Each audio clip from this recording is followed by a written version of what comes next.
Ya pemirsa, pesta seks berbayar ini terdapat di Jakarta Selatan di mana Polres Metro Jakarta Selatan sudah menangkap komplotan penyelenggara pesta seks atau orgi berbayar. Diam. Ngapain? Ya, 4 orang sudah menjadi tersangka dan mengaku telah 3 kali menggelar pesta seks di kawasan Jakarta Barat. Ngapain? Hah? Sebelumnya polisi pemirsa menggerebek pesta seks di sebuah hotel di kawasan Semanggi, Jakarta Selatan. Merespon laporan warga. 4 tersangka berperan sebagai inisiator, bertugas mempromosikan acara di media sosial dan mencari calon peserta. Peserta pesta seks dikenakan biaya Rp1 juta. Para tersangka mengaku berniat untuk memperluas wilayah operasional mereka dengan menggelar orgi berbayar di Semarang dan juga Bali.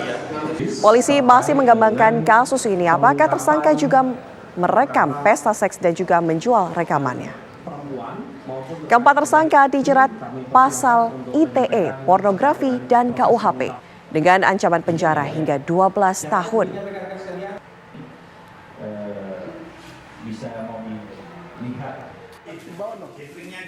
Para pelaku ini mengundang dengan menggunakan media sosial, baik itu Twitter maupun Instagram, kepada masyarakat.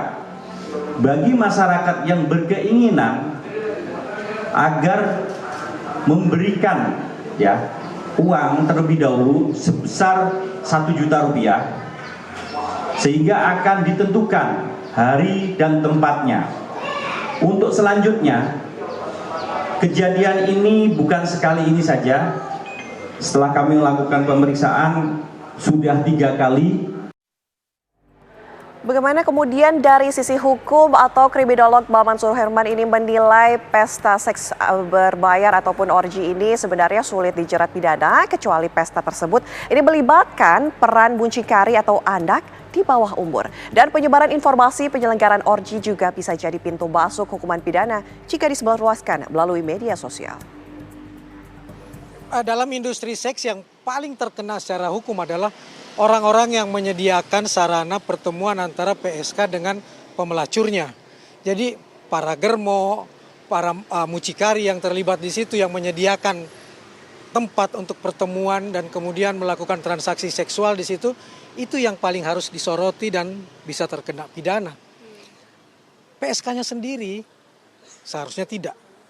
Itu dalam kajian saya, tapi yang harus paling terkena adalah orang yang mengusahakan, yang berbisnis industri seks tersebut.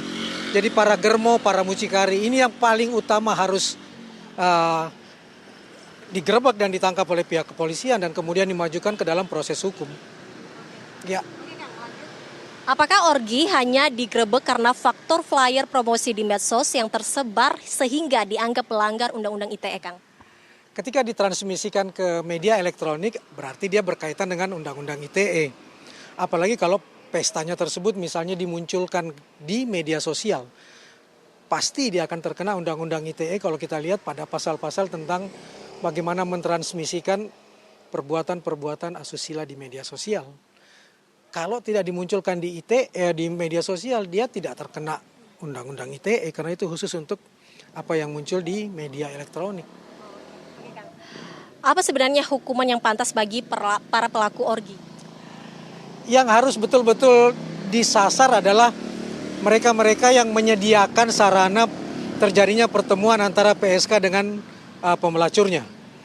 Di sini adalah mafia pelacurannya, di mana di dalamnya ada germo, ada mucikari, ada orang-orang yang mengusahakan industri seksnya. Itu yang sebenarnya harus disoroti, yang sebenarnya harus digerebek dan diungkap. Perilaku menyimpang orgi seks rentan dengan sensitivitas antar para pelakunya. Apakah ada penelitian di mana orgi bisa mengarah ke pidana lain yang dipicu kecemburuan dan lain-lain?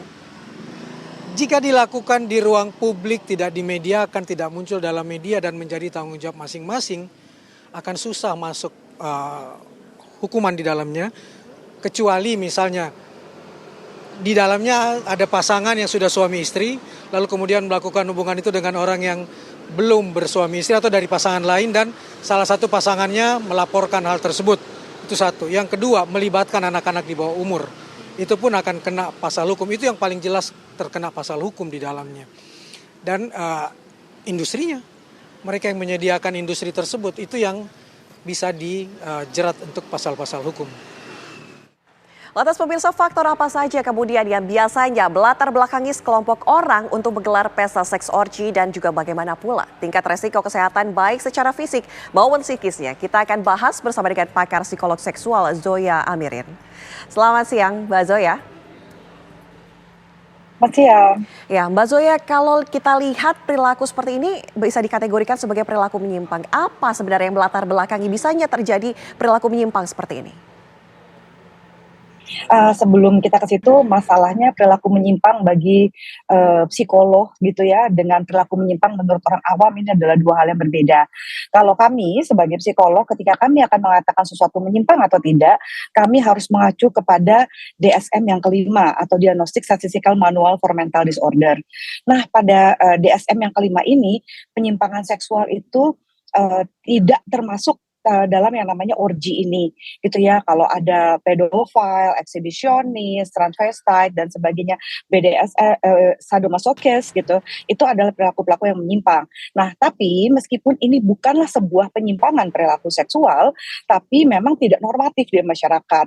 Nah, masyarakat sering sekali langsung memberikan label sesuatu yang tidak biasa adalah sebuah penyimpangan. Dalam psikologi bukan penyimpangan, tapi karena ini bukanlah penyimpangan, bukan berarti ini sesuatu yang juga sehat gitu ya dalam perilaku seksualnya. Ya, meskipun ini bukan sebuah penyimpangan, tapi jangan lupa ada resiko yang cukup besar dihadapi oleh mereka-mereka yang akan yang melakukan orgy party ini gitu ya, yaitu infeksi menular seksual, HIV/AIDS, dan ada kemungkinan juga kehamilan yang tidak diinginkan. Ini adalah 3 hal yang memiliki faktor risiko sangat besar ketika melakukan orgy party. Pertama gitu ya, kalau secara teknis mungkin saya akan terdengar vulgar, tapi dalam suasana klinisnya gitu. Jadi ketika dia berganti-ganti banyak sekali pasangan, apakah mereka melakukannya dengan cara yang aman? Itu seberapa amankah kalau misalnya mereka berganti-ganti pasangan? Ini kan dari satu kelamin ke kelamin lain ya, kalau konteksnya seperti ini, orgy party gitu ya, bahwa dia kan bisa dengan beberapa orang gitu pada waktu yang bersamaan. Resiko HIV/AIDS-nya sangat tinggi sekali gitu ya, resiko infeksi menular seksualnya juga sangat tinggi. Ya, meskipun mereka menggunakan taruhlah menggunakan kontrasepsi ya seperti kondom. Ini adalah kontrasepsi yang paling aman gitu. Apakah mengurangi resiko? Tidak, resiko mereka tetap tinggi. Nah, inilah bahayanya yang sebenarnya saya khawatirkan. Dan juga alasan orang melakukannya ini juga apa? Gitu ya, ada beberapa pasangan yang bertemu dengan pasangan lainnya lalu melakukan pesta seperti ini untuk mencari variasi. Tapi kami sebagai seksolog sebenarnya kan bisa ya untuk mencari variasi yang tidak berisiko setinggi ini dalam urusan relationship gitu ya, dan termasuk juga dalam urusan kesehatan seksual. Artinya resikonya tinggi ya, tapi begini, ada salah satu tersangka yang merupakan pasangan suami istri, dia mengaku bahwa dia tidak merasa puas ketika hanya melakukan hubungan seks dengan istrinya saja. Artinya dia harus dengan orang lain juga. Tapi nanti dijawab ya Mbak Zoya, usai jeda. Pemirsa, kami harus kembali usai jeda. Ragam Perkara Siang masih akan kembali.